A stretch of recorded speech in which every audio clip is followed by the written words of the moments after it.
We're back here on the Lynne Hayes Freeland Show. My guest today, Rashad Burt's on Carol Speaks. In the commercial break, I kept asking you a question, so I'm going to let you answer it now, Rashad. You've got a meeting coming up on Thursday to bring basically folks with a vested interest in this problem together. Yes. Well, anyone that's dealing with children need to sit at the table. We're talking about Pittsburgh Public School.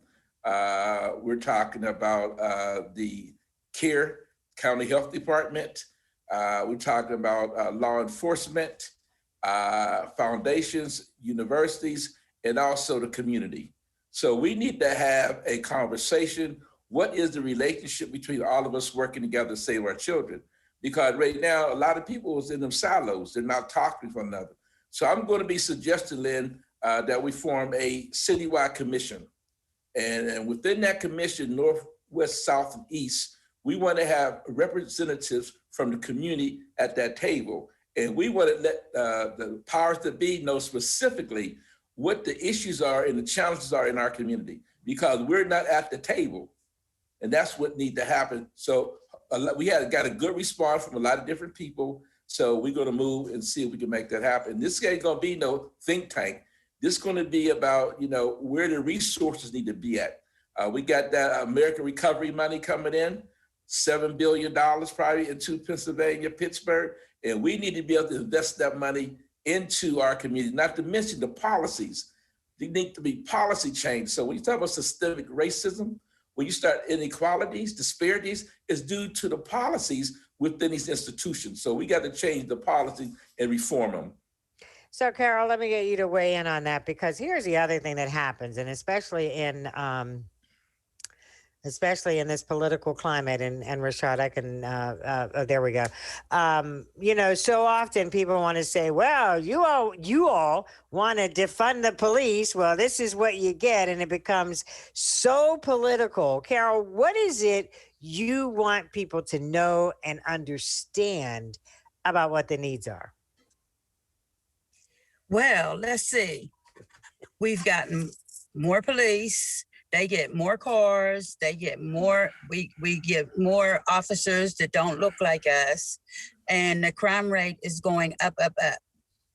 So again, instead of the politicians or whoever coming into our community and looking around and say, aha, they need this, they need that, they need to ask us what we need and what we want. We need more of our own policing and more. I was talking to an officer the other day, and he said, yeah, I'm sorry for your loss. And, I think you should tell some of your people to come and join us. And I said, well, what about your psychological the part that we can't pass a lot of them, or the part that now you need college credits? They didn't need that before. Right. We need things that work in our community, and who knows best of what works in our community is people from this community. I'm sitting in front of a house on Monticello Street that I've been a part of and lived in for over 50 years. And there's people out here that have been here. We know these children. We know this area. We know, and that's how it should be in our communities, because in the white communities, those people know their law officers because they live down the street or around the corner. Right. Yes. Right. We don't have that. Mm-hmm. We have a few, but I mean, it's really a few, like maybe 4 or 5.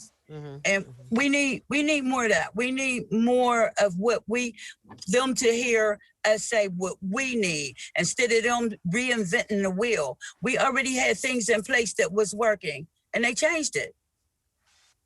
So, Rashad, in that same vein, how do we? I mean, a lot of people will talk about the need for more diversity in the police department, more Black police officers, more police officers that live in the community. I don't know anybody who wants to be a police officer.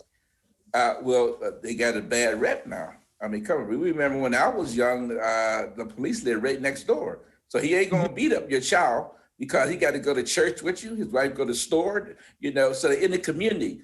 You remember we tried to get the police back into the residential piece, and they shut that down. They went all the way up to the Supreme Court and won. So they don't have to be in your community. But what we do need to have is some accountability. we still got to work with the police. We just got, rather than talking about defund the police, I'd rather talk about it got to be a redistribution of the funds that go to the police. In other words, the money that the police get need to be reinvested into youth activities, youth sports, jobs, opportunities. Those are the things that that money needs to be going towards. So that's what we got to talk about, Lynn.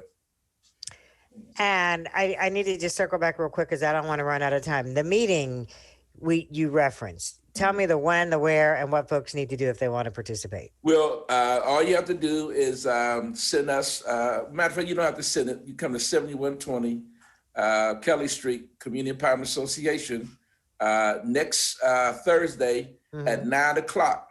We're calling all the stakeholders together, and we want to have a conversation more specifically around, safe places for our kids, and also this year's commission.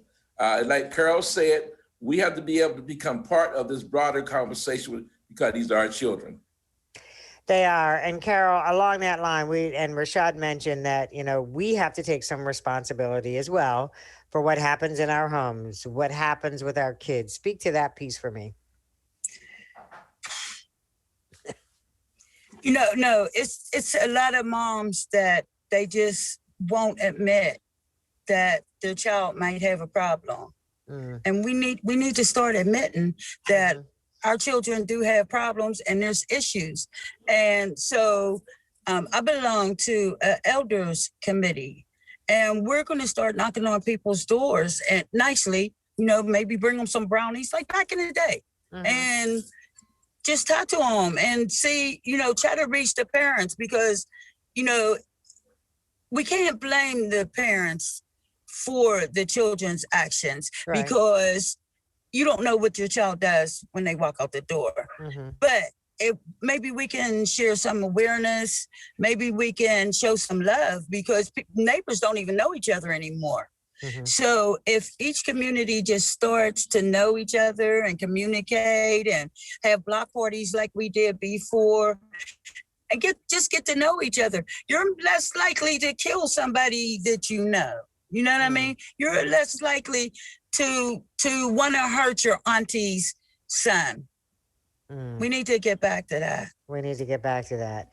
And Rashad, at the end of the day, I mean, a lot of what we're talking about is what used to happen in the community. It's what used to happen.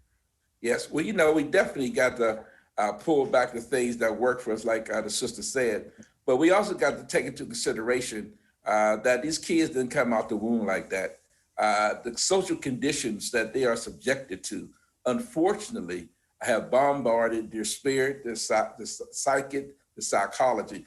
That's why I'm saying that we have to change the conditions for the young people, change conditions for the family. We have to invest in changing the conditions. So these are the things that oppress people. Our community is overly traumatized, not just from the murders, but the racial issues and everything else that impact us. So we've been going through a pandemic, though this is the second pandemic. So it's compound. So that's why you see the increase in the conflict that we see. So we need to make sure kids are in school. We got to make sure there's programs for kids that's being ran by the community. And we got to make sure parents have the necessary support system that they need to raise their children. Boy, I wish we could go on, but we're out of time. Thank you both so much. Obviously, you're going to have a meeting next week. Keep us in the loop, and we'll have to have a conversation again about the outcome. Thanks so much for joining us today, both of you. Thank you. We'll be back with some closing thoughts in just a minute. Don't go away.